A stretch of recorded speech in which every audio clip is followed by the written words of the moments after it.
Hello and welcome to our video tutorial. So today we're going to learn about selling of product using a point of sales.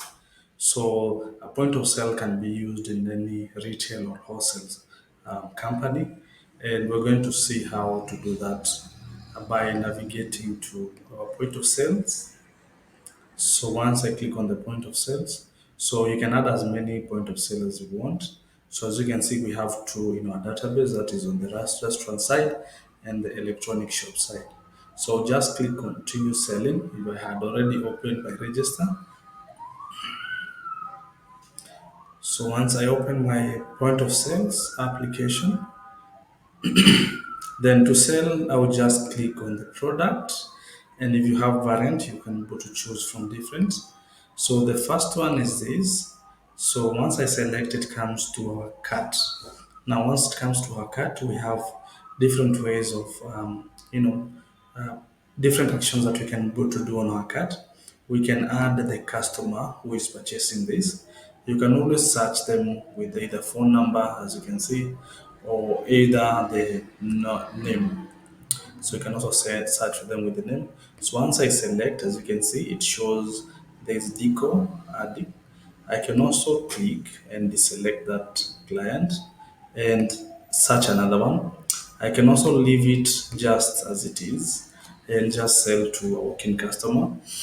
So if I want to set another customer, I can always just click like this and they're going to be added. So we have also action buttons here. So where you have different things, like if you activate general note, then you can always be able to do that. We have also quotation and orders. This is from our backend. We can always choose from our backend some of the quotation and add them to our point of sale. I can also click on the action to have rewards if this has been activated. So as you can see, it's not activated. So if it's activated from the backend, then it shows. We have also customer notes, and we have different price lists that we can go to choose from. We also have for refunds. If, for example, this was a done sale, and then we can always see some of the taxes that are there. So again, we also have the option to cancel if we have that rights informations. So these are cut. So to change the quantity, I can just click on that product. Then I will be able to just put the quantity. And as you can see, we are selling 30 of that. So let's add another product. So we have Coca-Cola, as you can see. So Coca-Cola is this. So if I have the rights to be able to change custom price, then I can always click on that then come and click on price.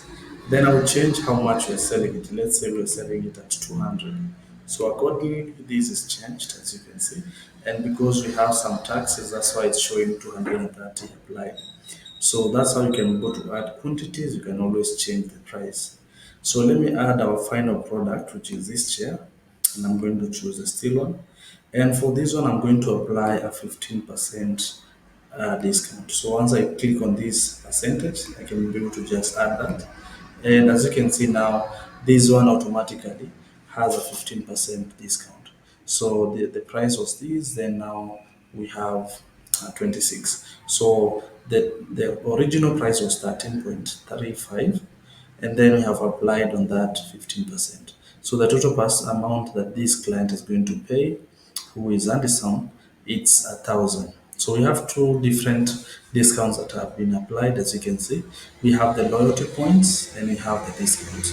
So loyalty points, we have already explained it on another video on how to set it up.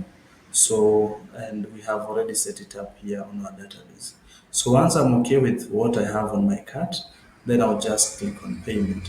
So before we do that, I have different ways to be able to add products on my cart. One of the ways is by clicking the product or by just searching it just from here. So I can just say Coca-Cola automatically comes. I can also use a barcode scanner. If the product was set a barcode scanner just here, once I click on edit, if it has a barcode scanner here already added, I can also add it just here. Once I add it, then I use the barcode scanner. It's going to appear automatically on my card. So that's all. When I go now to the payment, I have different payment methods. I'll just use cash. Then again, remember we can go to use multiple payment methods. I can always say this they're paying with 500. Then the next one they're going to pay with card, which is 510. So once this is done, then I have my customer already. Then if I want to create an invoice on the accounting application, they can always check it. If I don't, also still when I'm closing my register, if this database is connected to an accounting application, then it's going to create a journal. This is to create an invoice, a corresponding invoice of these orders. So if you want to have all the orders that are created have an invoice checked, so that it can create an invoice on the side of an accounting application, you can always choose this. So if I don't, then it will not appear. So let me just show you how this plays out. So for this one, I will just leave it like this. I will not select it and I will just validate. So once I validate, then I have an invoice that I can to print and give it to the customer. I can always send it to their email or just click on the print and I'll choose my printer. So, and then I can go now to my order. So remember these we have not added to the invoice. I can always choose another one, and then this one I will just choose another customer. It's a bigger pizza and payment, and then I'll just say it's customer account is a credit, and then choose for it to create an invoice. And then once I validate, so it's going to create two things. It's going to create an order and it's going to create an invoice. So this is going to go to the invoice side. So when I go back to my backend, now when I go to the accounting here or the invoicing, I can always come to the customers and then invoicing, and I will see a corresponding invoice of that order. As you can see, Abigail Peterson, it's today, and it's this amount. And once I click on it, as you can see, it's not paid. Why? Because it was created as a payment, as a credit payment. So I'll just go back to my backend